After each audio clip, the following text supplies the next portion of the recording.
Hello বন্ধুগণ, আসসালামু আলাইকুম। বন্ধুগণ, আপনার জন্য নিয়ে আসলাম আরেকটি বাংলাদেশি ফিশিং জাহাজের ভিডিও। বন্ধুগণ, একটি বাংলাদেশি ফিশিং জাহাজ কত পরিমাণে লাঙ্গা মাছ, যেটাকে আমরা বলে কি লাল কোরাল, ইংলিশে যার নাম হয়েছে রেড স্ন্যাপার। তো বন্ধুগণ, ওরা প্রায় এক ব্যাগ আপনি রাতের বেলা আপনি মাছ পেয়েছে দেখতে পাচ্ছেন। রেড স্ন্যাপার পেয়েছে, যেটাকে বলা হয় রাঙ্গাচক্কা, দেখতে পাচ্ছেন এক ব্যাগ তারা জাহাজে উঠিয়েছে, আরও কয়েক ব্যাগ মাছ হবে। দেখতে পাচ্ছেন বন্ধুগণ, কতগুলো মাছ পেয়েছে। একটার ওজন আপনার 5 কেজি 7 কেজি, দেখুন দেখতে পাচ্ছেন আপনারা। এক কেজি মাছের কেজি 700 টাকা, 800 টাকা, 900 টাকা কেজি।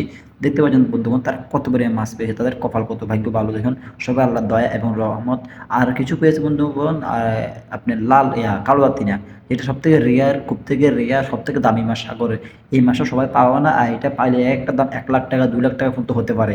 মানে এত রেয়ার মাছটি দেখেন, আপনি দেখা করতে পারি, দেখেন মাছটি, এই মাছটা হচ্ছে সবথেকে রেয়ার মাছ, সব থেকে দামি মাছ সাগরে। এর নাম হচ্ছে কালো আতিনা মাছ। এটির বায়োথুর যেটা আছে, বায়োথুর দিয়ে বানানো হয়, শিলা সুতা বানানো হয়, অফারের শিলে সুতি বানানো হয়, এটি বাইরে তুলে দিয়ে।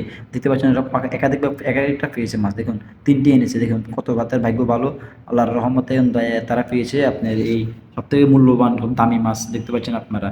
তো ওদের কপাল ভালো ছিল, তাই কারণে তারা এক ব্যাগ মাছ উঠিয়েছে লাঙা চৈক্কা, আরও কিন্তু অনেক রয়েছে সাগরে।